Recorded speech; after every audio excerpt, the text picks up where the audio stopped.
முதல் முறை அமெரிக்காவுக்கு போகிறப்ப அப்பெல்லாம் இங்கே வந்து தான் விசாவுக்கு நாம் அனுமதி பெறணும்.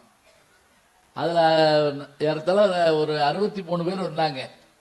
62 பேர் கிடைச்சிருச்சு. எனக்கு மட்டும் கிடைக்கல, என்னன்னு தெரில. ஸ்னேகா, மணிவண்ணன், மயில்சாமி எல்லாம் வந்திருந்தாங்க. பெரிய பெரிய நாடக குழு, தாரத்தப்பட்ட எல்லாமே ஒரு வந்திருக்கு. எனக்கு முதல்ல என்னன்னு தெரியல, கிடைக்கல. கிளம்பலாம்னு நினச்சிக்கிட்டு இருந்தப்ப அப்போ தமிழ்ச்சங்கத்தை அணுகி அப்போ முகுந்தன் இருந்தார், இப்போவும் இருக்கார், எப்போவும் இருப்பார். அதை பற்றி ஒன்றும் கவலை இல்லை. அவர் ஒன்றும் நீங்கள் ஊருக்கு போயிட வேண்டாம், நீங்கள் இங்கே இருங்க, 2 நாள் தங்குங்க, தமிழ்ச்சங்கத்தில் தங்குங்க, தங்கி வாங்கிட்டு போயிடுவோம்னு சொல்லி வாங்கிட்டு போக வச்சு அதுக்கு பிறகு 10 முறை அமெரிக்காவுக்கு போயிட்டு வந்திருக்கேன், போன ஏப்ரல் வரைக்கும். அதற்கு காரணம் டெல்லி தமிழ் சங்கம். நான் அதை இருகரன் கூப்பி வழங்குகிறேன். வழக்கமாக நான் குடும்பத்தோடு தான் வருவேன். ஒரு தடவை கூட என் நண்பர் கமலஹாசன் கேட்டார், வீட்டில் வந்திருக்காங்களா அப்படின்னு கேட்டார். நான் சன்னியாசம் போனாலும் குடும்பத்தோடு தான் போவேன் அப்படின்னு சொன்ன உடனே என் மனைவி பின்னாடியே வந்துட்டாங்க. ரஜினிகாந்த் ஓடி வந்து என்னை கட்டி பிடிச்சிக்கிட்டாரு. அது எப்படி சன்னியாசம் போனால் குடும்பத்தோடு போவீங்கன்னு. ஒன்றும் இல்லைங்க, பழனிக்கு பாத யாத்திரை போவோம், 2 பேரும் சேர்ந்து போவோம்னு. அதே மாதிரி இந்த தடவை 10 நாளைக்கு முதல்ல காசி போயிருந்தேன், நானும் அவங்களும் போயிருந்தோம். 2 பேர் ஃபோட்டோ பார்த்துட்டு ஒருத்தர் போட்டார், சன்னியாசம் போனாலும் குடும்பத்தோடு போயிட்டீங்களா அப்படின்னு சொல்லி சொன்னார். அது பாருங்க, நம்ம சாதாரணமாக சொல்கிற வார்த்தைகள் கூட நல்ல வார்த்தைகளாக இருந்தால் பழிக்குதுங்க. அதான் உண்மை. ததாஸ்து அப்படின்னு ஒரு வார்த்தை இருக்குமா, அப்படியே ஆகட்டும் அப்படின்னு அதுக்கு பொருள்மாங்க. பெரிய பெரிய மேதைகள்லாம் முன்னாடி உட்காந்துருக்காங்க, உட்காந்துருக்காங்க. நான் பாட்டுக்கு என்ன செஞ்சிடக்கூடாது, எல்லாத்தையும் சொல்லிடக்கூடாது. ததாஸ்து, அப்படியே ஆகட்டும். நல்லா இருக்கணும், அப்படியே ஆகட்டும். நல்லா இருப்போனா அப்படியே ஆகட்டும். நல்லா இருக்க மாட்டோம், அப்படியே ஆகட்டும். அதனால எப்பவுமே நல்லா இருக்கணும்னு நினைக்கணும். அந்த வகையில் இன்றைக்கு தமிழ் புத்தாண்டு. இந்த புத்தாண்டிலே இன்னைக்கு காலையில் முருகன் கோயிலுக்கு போயிருந்தோம். எங்களை வரவேற்றது நம்ம ஏர்போர்ட்லேயே வந்து வரவேற்று, எப்பவும் போல் வெங்கடேஷ் அவர்கள், அவர்கிட்ட தான் பொறுப்பு விட்டுருவாங்க. அவர் பொறுமையாக இருப்பார். 100 கேள்வி கேட்போம். என்ன கேள்வின்னு எங்களுக்கு சந்தேகம் தெரியாது. எங்கள் கல்லூரி அலுவலகத்தில் ஒருத்தர் இருப்பார், அவர் எது செஞ்சாலும் குறை சொல்லுவார். அப்படி ஒரு ஆள் நீங்கள் பார்க்க முடியாது. வெள்ளை பேப்பர் கொடுத்தோம்னா கூட என்ன தலகலா கொடுக்குறீங்க அப்படிப்பாரு. இது உங்களுக்கு புரியலன்னு நினைக்கிறேன்.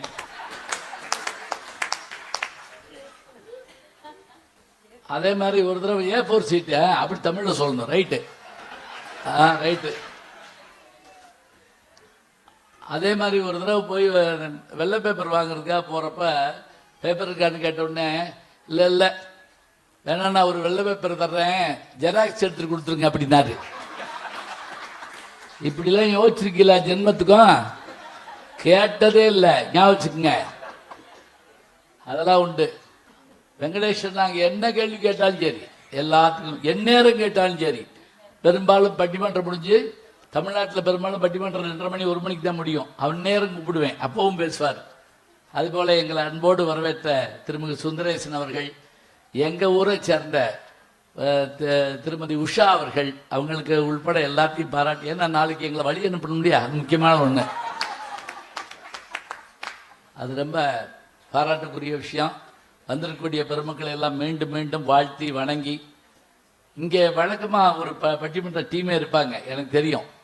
அதுலேயும் அவங்க எல்லாரும் மிகச்சிறந்த பேச்சாளர்கள். கல்யாண மாலை நிகழ்ச்சியில் பார்த்தீங்கன்னா எல்லாரும் பேச வருவாங்க, எல்லாரையும் பேச வைப்போம். இன்னும் சொல்ல போனால் திரைத்துறையை சேர்ந்தவங்களையெல்லாம் நாங்கள் மேடைக்கு கொண்டு வந்தோம். அவங்களாம் பேச வந்துட்டாங்க, நாங்களாம் நடிக்க போயிட்டோம். அதான் பிரச்சனை. அதனால ஒன்றும் இல்லை, மாற்றிக்கிட்டோம்னு வச்சுக்கோங்க, இருக்கட்டும். இத்தனை பெருமையோடு இன்றைக்கு நம்முடைய சட்டமேதை அம்பேத்கர், அண்ணல் அம்பேத்கர் அவர்கள், அவருடைய பிறந்தநாளும் கூட, அவரையும் நாம் வணங்கி வாழ்த்தி, எத்தனை நல்ல நாள் பாருங்க. அதோட சோபகிருத ஆண்டு நமக்கு 77, தமிழ்ச்சங்கத்துக்கு அந்த ஆண்டு 37. அதாவது பிரபவ தொடங்கி அட்சய வரைக்கும் 60 ஆண்டுகள்லாம் 37வது ஆண்டு இந்த ஆண்டு. இதில் என்னென்ன நடக்கும்னு இடைக்காட்டு சித்தர் எழுதியிருக்காரு. அதை பாட்டெலாம் சொன்னோம்னா ரொம்ப நேரம் ஆகும். நல்லது நடக்கும் அப்படி வச்சுக்கிடுவோம். 2000 வருஷத்துக்கு முதலே மணிமேகலைன்னு ஒரு நூலில் சொல்கிறப்ப, பசியும் பிணியும் பகையும் நீங்கி வசியும் வளனும் சுரக்கென வாழ்த்தி. 2000 வருஷம் ஆச்சுங்க.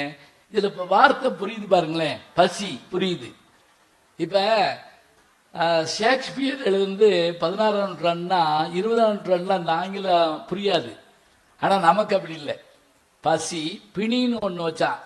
நோய்க்கும் பிணிக்கும் என்ன வித்தியாசம் தெரியுங்களா? வந்துட்டு போனால் நோய், கூடவே இருந்தால் பிணி.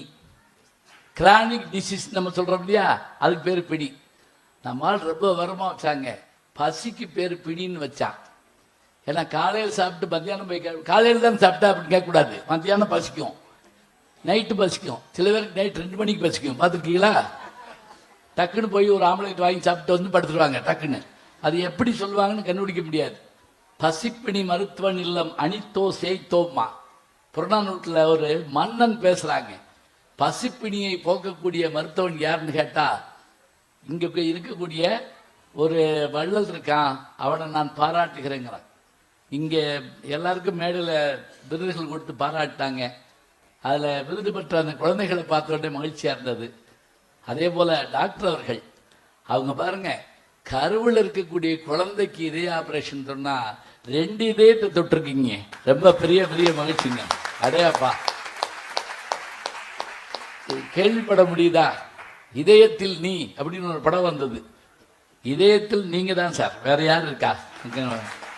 மருத்துவம் படிப்பது என்பது எதற்காக அப்படின்னா, நாம எனக்கு தெரிஞ்சு கடவுளுக்கு பிறகு நம்ம கையெடுத்து கும்பிடுறது மருத்துவர்களை தான். அதான் உண்மையும் கூட. அந்த வலி நீங்கி போற போது நமக்கு ஏற்படுற மகிழ்ச்சி இருக்கு பாருங்க, அது மாதிரி என்ன இருக்குது. இந்த சோபகிருத ஆண்டு நல்ல பெருமைகளை உடையதாக, மகிழ்ச்சியுடையதாக, இனிமையுடையதாக அமைய இருக்கிறது. அப்படி அமைய வேண்டும்.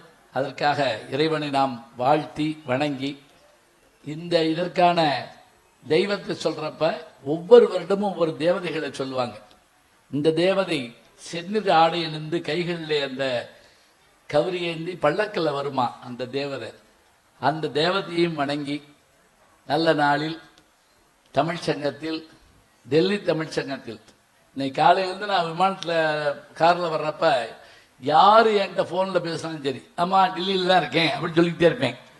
அதில் நான் சொல்கிறதுக்குள்ளே ஒருத்தர் வச்சுக்கிட்டேன். அப்புறம் நான் திருப்பி ஃபோன் பண்ணி நான் டெல்லியில் தான் இருக்கேன்னு சொன்னேன். எவ்வளவு செலவழித்து வர்றோம், அப்புறம் என்ன நம்ம சொல்லாமல் இருக்க முடியுமா? எங்கே இருக்கீங்கன்னு கேட்கட்டும்.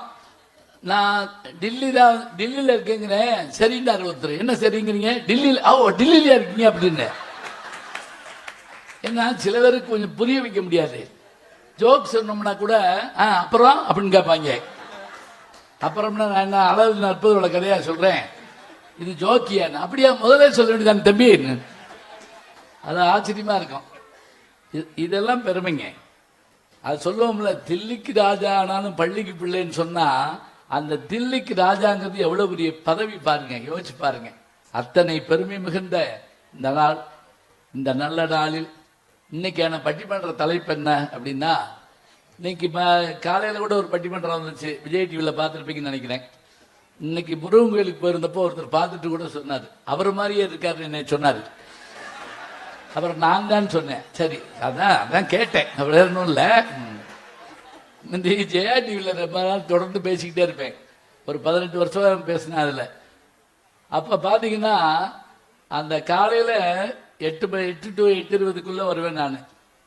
இந்த நாள் இதே நாள் பேசுகிற மாதிரி நான் இன்றைய சிந்தனைன்னு பேசுவேன். அப்படி பேசுகிறப்ப கேட்குற ஒவ்வொருத்தரும் நான் என்ன பேசுகிறேன்னு பல பேருக்கு புரியாது. ஒரு தடவை ஏர்போர்ட்டில் ஒருத்தர் என்னை கை கொடுத்து, நீங்கள் தானே ஜெயா டிவியில் காலையில் 8:20 ஜோசியம் சொல்கிறவர் அப்படின்னு கேட்டார். நான் சொன்னேன், அவர் 8:30 வருவார், நான் 8:20 வருவேன். 2 ஒன்று தான் அப்படின்னா. சரி போ அப்படின்னு. இன்னொன்றுங்க, இந்த சென்ஸ் ஆஃப் ஹியூமர்னு சொல்கிறோம்ல, நகைச்சுவை, அது எங்களுக்கு தான் வரும் இல்லைங்க, எல்லாருக்குமே வரும். அது என்ன வெளிப்படுத்தணும். உதாரணமாக இந்த இன்றைய சிந்தனை காலையில் பேசுகிற நேரத்தில் சென்னைக்கு போயிருந்தேன். ஒரு நண்பர் வீடு தெரியல, இதுக்கு போயிட்டேன், நுங்கம்பாக்கம் போயிட்டேன். அப்போல்லாம் செல்ஃபோன் கிடையாது. நான் சொல்றது ஒரு 20 வருஷத்துக்கு முதல்ல. அப்ப போயிருந்தப்ப ஒரு வீட்டு வாசல்ல போய் பெல் அடித்தேன். என்ன ஒரு கண்ணாடி டோர் இருந்துச்சு. அவருடைய அந்த அந்த தெருக்குள்ளே போயிட்டேன். வீடு தெரியல. பெல் அடித்தேன். ஒரு அம்மா லேண்ட்லைனில் பேசிக்கிட்டு இருந்தாங்க. பேசிக்கிட்டு இருந்தவங்க என்னைய பார்த்துட்டாங்க அப்படின்னாங்க. இருன்னு அர்த்தம். நான் நின்றுட்டு இருந்தேன். அந்த ஃபோனை வச்சுட்டு வந்து என்கிட்ட, ஓஹோ இப்போ வீடு வீடாக வந்து சொல்கிறீங்களாக்கும் அப்படின்னாங்க. மணி 8:20. டோர் டெலிவரி பால் போடுவாங்க பாருங்க. அது மாதிரி என்ன என்னை பார்த்த உடனே அந்த அம்மா யோசிச்சிருக்கு பாருங்க. 8:20 வீடு வீடா வந்து சொல்றேன். நகைச்சுவை எங்கெங்க இருக்கு? எனக்கு குருவாக இருக்கக்கூடிய ஒருத்தர் யாருன்னு கேட்டீங்கன்னா, எழுத்தாளர் சுஜாதா அவர்கள். அவரோட நானும் அவரும் பேச ஆரம்பிச்சோம்னா ஒரு 2 மணி நேரம் 4 மணி நேரம்லாம் பேசிக்கிட்டே இருப்போம். அவர் சொல்லுவாரு, நகைச்சுவைன்னா என்ன அப்படின்னு கேட்டா, இந்த நியரஸ்ட் ட்ரூத் அப்படிம்பார். உண்மைக்கு மிக அருகில் இருக்கக்கூடிய சம்பவம் தான் நம்மளை நகைச்சுவை சிரிக்க வைக்குமா. சும்மா மல்லாக்கப்படுத்தலாம் யோசிக்க முடியாது. சில பேர் நகைச்சுவைன்னு சொல்லி நம்மளை கண்ணீரோட வச்சு விடுவாங்க. 1/4 மணி நேரம் 1/2 மணி நேரம்லாம் ஜோக் சொல்லுவாங்க. எங்க ஆரம்பிச்சாங்கன்னு நமக்கு மறந்து போகும். அப்படிங்கிறதுக்குள்ள ஜோக் சொல்லணும். அதான் சிறப்பு. இப்போ நாகேஷ் அவர்கள்ட்ட அந்த ஒரு வள்ளல் தன்மை உண்டு. எப்படி தெரியுங்களா? ஊட்டி வரை உறவுன்னு ஒரு படம் பார்த்துருப்பீங்கன்னு நினைக்கிறேன். அதில் அவர் வந்து டாக்டராக வருவார். ஒருத்தர் வந்தவுடனே அவர்கிட்ட, நான் உங்கள் பேஷண்ட் அப்படிம்பாரு. இருக்க முடியாதே அப்படிம்பாரு. அவ்வளோதான் ஜோக்கு. ஏன்னா அவங்கெல்லாம் செத்துருப்பாங்க. இல்லைன்னா திரும்ப என்கிட்ட வரமாட்டாங்க.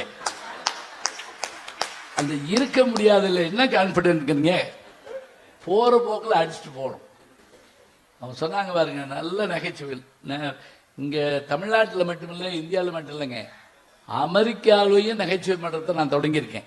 டாலஸ் நகரத்தில் போன ஆண்டுக்கு முதல் ஆண்டு நகைச்சுவை மன்றத்தை தொடங்கி, அது என்ன நகைச்சுவை மன்றம்? வேற ஒன்றும் இல்லைங்க. அவர் சொன்னார்ல, அமங்கலம் இல்லாமல் ஆபாசம் இல்லாமல் பிறர் மனம் நோகாமல் நகைச்சுவை சொல்வதற்கு பேர் தான் நகைச்சுவைன்னு சொன்னா அதை சொல்லி தர்றோம்.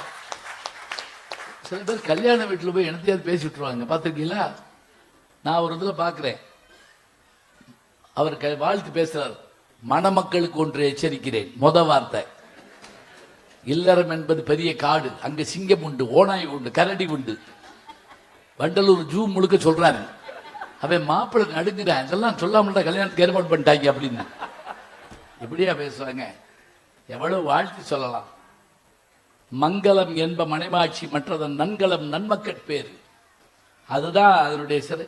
அதாங்க திருவள்ளுவர் என்னன்னு கேட்டீங்கன்னாங்க, மேடையில் பயன்படுத்த அவர் மாதிரி நம்ம கை கொடுக்கறது வேறு ஆளே கிடையாதுங்க. ஏழை சொல்லு. இந்த நூற்றாண்டில் மெசேஜ் தான் படிப்பாயின்னு தெரிஞ்சுக்கிட்ட ஒரே அறிஞன் திருவள்ளுவர் தான். தெரிஞ்சு வச்சுக்கோங்க. குறுஞ்செய்தி தான் நம்மால் படிப்பான்னு தெரிஞ்சுக்கிட்டு 7 சொல்லுக்குள்ள செய்தியை கொண்டு கொடுத்தார். அதை கேட்க கேட்க நமக்கு ஆனந்தமா இருக்குது. இன்றைக்கு பட்டிமன்ற காலையில் ஆரம்பிச்சோம் இல்லையா, விஜய் டிவியில் பட்டிமன்றம் பேசினோம். ஈரமா வீரமா அப்படின்னு பேசினோம். இப்ப தலைப்பு என்ன அப்படின்னா, இன்றைய இளைய சமுதாயத்தினுடைய வழி என்ன வழி. அதுல ஒரு மகிழ்ச்சி பாருங்க, இன்னைக்கு இதே டாக்டர் வந்திருக்காரு. இணைய வழியா, நீங்க 2 பேரா, இணைய வழியா இதய வழியா? வலியா இல்ல, நீங்க நெஞ்ச பிடிச்சு உட்கார்ந்தாங்க. உச்சரிப்புலயே பெரிய மண்டையடி இருக்கு. ஈஸியா இருக்கிறதுக்கு ஒரு வழி சொல்றீங்க. ஒரு திருக்குறள் இருக்கு, குழல் இனிது யாழ் இனிது என்பதம் மக்கள் மழலை சொல்லி கேளாதவர். இதுல 3 லகரமும் வருது. தமிழ்ல 3 லகரம் இருக்கா அப்படின்னு அதிர்ச்சி அடையக்கூடாது. எல்லாருமே சில விஷயத்தை அன்னைக்கு காலையில கேள்விப்பட்டு சாயங்காலம் மறந்துடுறாங்க. 3 லகரம் இருக்கு. குழல் பாருங்க, அதுல சிறப்பு லகரம் அந்த அந்த குண்டு லகரம், குண்டு லகரம், பொது லகரம், சிறப்பு லகரம். குண்டு லகரங்கிறது லட்டு எழுதுறோம்ல அது. பொது லகரம்னா என்ன அப்படின்னா, வடமொழியிலையும் வரும் தமிழ் மொழியிலையும் வரும். அதனால அதுக்கு காமன் பொது லகரம். தமிழுக்கு மட்டுமே உரியது சிறப்பு லகரம். இதை சரியா சொல்லிட்டாலே போதும். இன்னொரு ஆச்சரியம் என்னன்னு கேட்டீங்கன்னா, காற்று கருவி, கம்பி கருவி, தோல் கருவி, 3 கருவி தாங்க உலகத்துல இசைக்கருவிகள். இந்த 3ஐயும் கண்டுபிடிச்சவர்கள் நம்மவர்கள் தான். தமிழர்கள்ங்கிறதுக்கு என்ன ஆதாரம்னா, குழல் காற்று கருவி, யாழ் கரம் கம்பி கருவி, முழவுன்னா தோல் கருவி மற்றவர்களுக்கு பேரு, குழல் இனிது யாழ் இனிது என்பதம் மக்கள் மழலை இதை படிச்சு வச்சுக்கோங்க. அப்ப நல்ல சொற்களை வச்சுக்கிட்டு தான் நம்ம பேச முடியும். இப்ப பேச போறது என்ன, இணைய வழி. இன்னைக்கு பல்லு இல்லாட்டாலும் பரவாயில்ல, செல்லு இல்லாம இருக்க முடியாது. அதுவும் நமக்கு எப்ப எல்லாம் எப்படி சந்தேகம் வரும் தெரியுமா? ஒரு நான் செல்ல பேசிக்கிட்டு இருந்தேங்க, திடீர்னு பைக் எடுத்து விட்டு பார்த்தேன், எப்படி செல்ல காணோம், அதுல பேசிக்கிட்டு இருக்கேன். அறிவு எப்படி வேலை பார்க்குது பாருங்க. செல்ல காணோம், அவரு சொன்னார், அப்புறம் அங்கிட்டு பேசிக்கிட்டு இருக்காரு, அதுலதான் பேசுறீங்க, அது தெரியும் எனக்கு.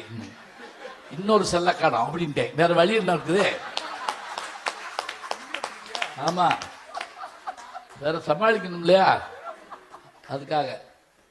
அப்ப இது இன்னைக்கு தலைமுறையில எல்லார் கையிலையும் இருக்கு. அது வீட்டில எல்லாம் பல தாய்மார்கள் ஒப்பந்தமே போட்டுக்கிறாங்க.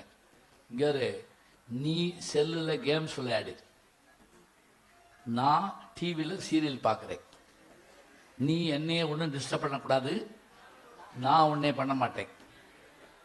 அப்போ வேணா ஒன்று செய்யுமா, நீ எனக்கு ஒரு கதை சொல்லுமான்னு அந்த குழந்தை சொல்லியிருக்கு. நான் ஏன்டா சொல்கிறேன், இன்னும் 10 நிமிஷத்தில் உங்கள் அப்பா வருவார், ஏன் லேட்டுன்னு கேட்பேன். அப்போ சொல்லுவார் பாரு கதை. அப்படி சொல்லிட்டு இருக்கப்ப அவங்க அப்பா வந்துட்டாரு, ஏன் லேட்டு அப்படின்னு சின்னம்மா, எங்க மேனேஜர் இந்த பிள்ளைகிட்ட சொல்லுங்க அப்படின்னு. அப்ப எல்லார் கையிலையும் செல் இருக்கு, எல்லாருக்கும் எல்லாம் தெரியுது. இணைய வழிதான் அவங்க இருக்காங்கன்னு பேசுறதுக்கு 2 பேர் வந்திருக்காங்க. இன்னொன்னு ஞாபகம் வச்சுக்கங்க, இன்னும் 10 வருஷத்துல உலகம் யார் கையில போகுதுன்னு நமக்கு தெரியாது. உலகம் ஞாபகம் வச்சுக்கோங்க, யார் கையில போகுது தெரியாது. யார் கையில போகுதுன்னு நினைக்கிறேன்னு சொன்னா, சாட் ஜிபிடி கேள்விப்பட்டிருக்கீங்களா? அதை பயன்படுத்துறவங்க யாராவது இருந்தா கை தூக்குங்க. சாட் ஜிபிடி, மைக்ரோசாஃப்ட் நிறுவனத்துல சாட் ஜிபிடி. பரவாயில்ல, தெரியல, பரவாயில்ல, என்ன வேணாலும் பேசலாம். ஆர்டிபிஷியல் இன்டெலிஜென்ட்ல சாட் ஜிபிடி மைக்ரோசாஃப்ட் நிறுவனம் கொண்டு வந்திருக்குது. அதனுடைய சிறப்பு என்ன அப்படின்னு கேட்டா, எதுவாக இருந்தாலும் அதுகிட்ட கேட்கலாம். அவங்க அப்படி பார்த்துக்கிட்டு இருக்கப்பயே சுந்தர் பிச்சை நம்மளால என்ன பண்ணாரு, நீ அங்கிட்டு பாக்குறியா, நான் இங்கிட்டு ஒன்று கொண்டு வரேன், பிராட் அப்படின்னு ஒன்று கொண்டு வந்தார். அது ஒரு பக்கம் அது வேலையை பார்த்துக்கிட்டு இருக்கு. இது ரெண்டுக்கு என்ன வேறுபாடு அப்படின்னா, சுந்தர் பிச்சையினுடைய கூகுள் எப்படி ஒரு விஷயத்தை பண்ணும், சாட் ஜிபிடி ஒரு விஷயத்தை எப்படி பண்ணும். ஒரு சின்ன உதாரணம் சொல்றேன். செல்போன் வாங்கணும், என்ன வாங்கலாம் அப்படின்னு நான் கூகுள்கிட்ட கேட்டா, கூகுள் உடனே ஒரு 12 செல்போனை காமிச்சு அதனுடைய விலையை சொல்லி இது வேணா வாங்குங்கன்னு சொல்லும். சாட் ஜிபிடி என்ன சொல்லும் தெரியுமா, இப்போதைக்கு வாங்காதீங்க, உங்க நாட்டில் பட்ஜெட் போட்டுட்டு இருக்காங்க, ஒருவேளை செல்லு விலை குறைஞ்சாலும் குறையும், அப்ப வாங்குங்க. பார்த்தீங்களா, நண்பனாய் ஆசிரியனாய் எல்லாம் சொல்றோம்னா அத்தனையும் அது பண்ண போகுது. இன்னும் எளிமையா சொல்றேன், என் பேரன் லீவுக்கு வரான்னு சொன்னேன், அவங்க அம்மா சரி நான் கூப்பிட்டு வரேன்னாங்க. டேய் லீவ் லெட்டர் எழுதி கொடுறா. அவன் சிரிக்கிறா, லீவ் லெட்டர் எழுத வேண்டாம் தாத்தா, சாட் ஜிபிடி லீவ் லெட்டர்னு சொன்னா அதை கொடுத்துருமா. மெடிக்கல் காலேஜினுடைய மெடிக்கல் தேர்வு பேப்பரை 15 பேப்பரை அரை மணி நேரத்தில் ஆன்சர் பண்ணி கொடுத்துருக்கு. இது ஆபத்தும் கூட, ஞாபகம் வச்சுக்கோங்க. தெரியாம ஒரு பூதத்தை உருவாக்குறோம், அவ்வளவு வேகமா அந்த வேலையை பார்க்குது. ஒரு நாளைக்கு நம்மளைய முட்டாள் அப்படின்னு சொன்னாலும் சொல்லும், அதையும் கேட்டுக்கிட்ட முகந்திருக்கணும், நம்ம உருவாக்கணும் தான். இது ஒரு பக்கம். இன்னொரு பக்கம் என்னன்னா, என்னதான் கண்டுபிடிச்சாலும் அதை கண்டுபிடிச்சவன் யாரு, மனுஷன், அதுதான் வேணும். சகுந்தலான்னு ஒரு அம்மா இருந்தாங்க, அவங்க கணிதத்தில் பெரிய மேதை. 33 கம்ப்யூட்டரை வச்சு நடுவில் அந்த அம்மா உட்காந்து ஒரு கணக்கு போட சொல்லி கொடுத்தாங்க. இந்த ஒரு அம்மா 33 கம்ப்யூட்டர் கணக்கு போடுறாங்க. 33 கம்ப்யூட்டர் போட்டு முடிக்கிறதுக்குள்ள இந்த அம்மா போட்டு முடிச்சிட்டாங்க. இதுதான் மனித மூளையினுடைய ஆற்றல். ஒன்று தெரியுமா, அந்த அம்மா பள்ளிக்கூடமே போனதில்லை. அதான் ஆச்சரியம், பெரிய பெரிய சிறப்பு. ஏன்னா அப்படி வந்திருந்தா அவ்வளோ பெரிய ஆளை நம்ம விட்டுருக்க மாட்டோம். அது வேற விஷயம், அது கிடைக்க முடியாத ஒன்று. இப்போ அன்பு, இதயம், பண்பு இதெல்லாம் இன்றைய தலைமுறைக்கு வேணும். அதில் தான் அவங்க இருக்காங்கன்னு சொல்கிறதுக்கு 2 பேர், இவங்க 2 பேர். இவங்களை பற்றி அறிமுகம் சொல்லலாம்னு நினச்சேன். ஐயா அறிமுகத்தையும் சேர்ந்தே சொல்லிட்டாங்க, ரொம்ப மகிழ்ச்சி. இப்போ நான் நேரடியாக தலைப்புக்குள்ளே வந்துட்டோம். எவ்வளவு நேரம் பேசணுங்கிறதையும் சொல்லிடலாம். அணித்தலைவர்கள் எத்தனை மணிக்கு முடிக்கணும்? 9 மணிக்கு. 7:30 ஆயிடுச்சு. 9 மணிக்கு முடிச்சிடணும். 9 மணிக்கு முடிச்சிருவோம், சும்மா ஒரு பேச்சுக்கு.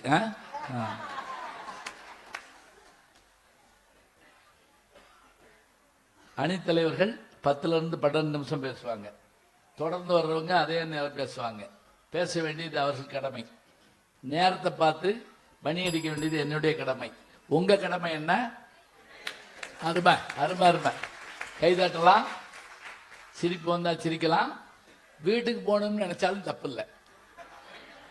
ஒரு 2 பேரா போங்க. குபீர்னு போய் என்னைய பயம் விடக்கூடாது.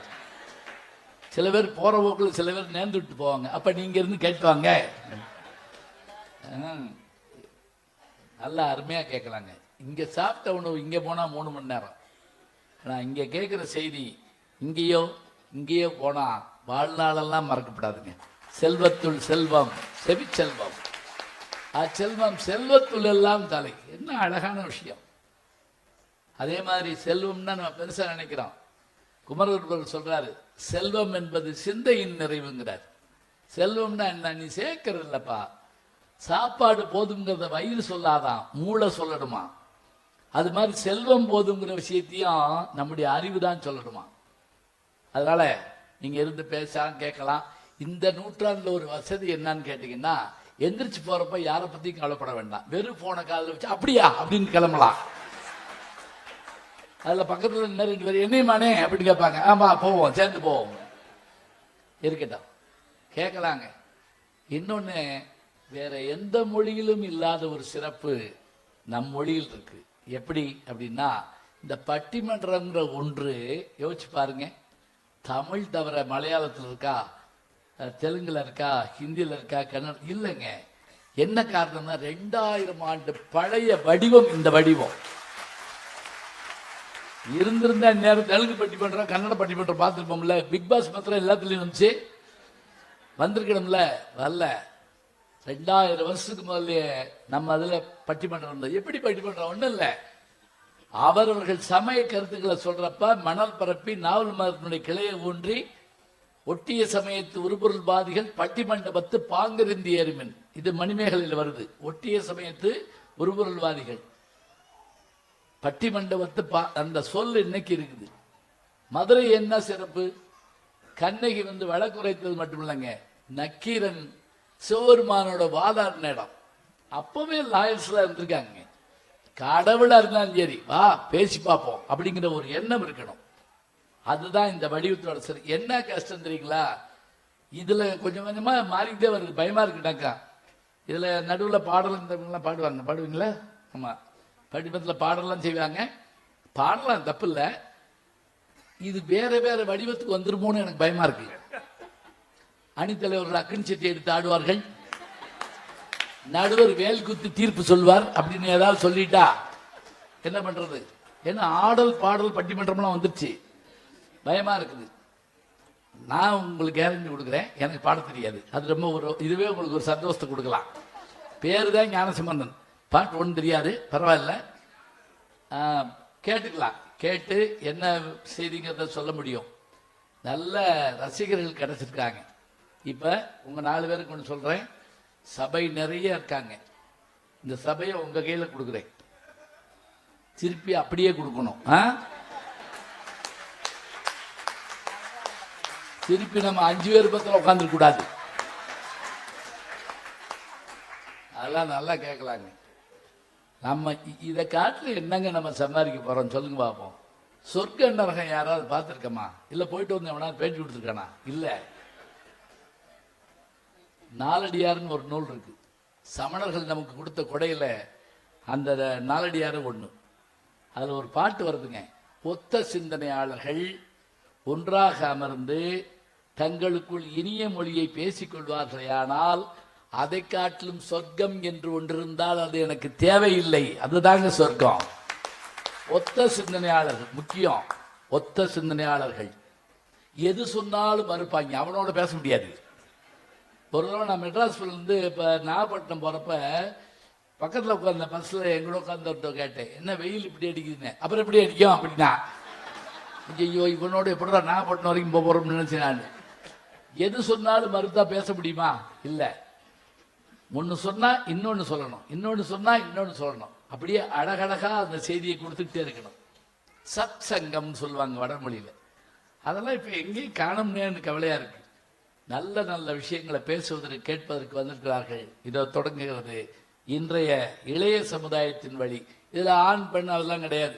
ஏன்னா எல்லாருமே எல்லாரும் செல்லு வச்சுருக்காங்க, எல்லாரும் பேசிக்கிட்டு தான் இருக்காங்க. அதுவும் நம்ம வீட்டில் இந்த இளைய சமுதாயம் ஃபோன் பேசுகிறத பார்த்தீங்கன்னா பேசிக்கிட்டே இருப்பாங்க. நம்ம வந்துட்டோம்னு வச்சுக்கங்களேன், உடனே ம் ம் ம் ம் போயிட்டாங்க சொல்லு அப்படின்னு. யார்? நம்மளை தான். நம்ம என்ன உளவாளியா வீட்டுக்குள்ள அலைஞ்சிக்கிட்டு இருக்கோம்? நம்ம வாங்கி கொடுத்த சில் தாங்க அது. அதை வச்சுக்கிட்டு அப்படி சொல்லிட்டு இருப்பாங்க. இருக்கட்டும், பரவாயில்ல. அதனால இளைய சமுதாயம் எங்க போகுதுன்னு நமக்கு பயமா இருக்குது. அந்த இளைய சமுதாயம் இணைய வழியாக போகிறதா இதே வழியாக போகிறதா என்பதை சொல்வதற்காக பட்டிமன்றத்தை தொடங்குகின்றோம். முதலில் யார் தொடங்குறாங்க? நீங்க தொடங்குறீங்களா? இவங்களா யாரு? நீ வர வர இதுக்கும் டாஸ் போட்டு பார்க்கணும் போட்டிருக்கு.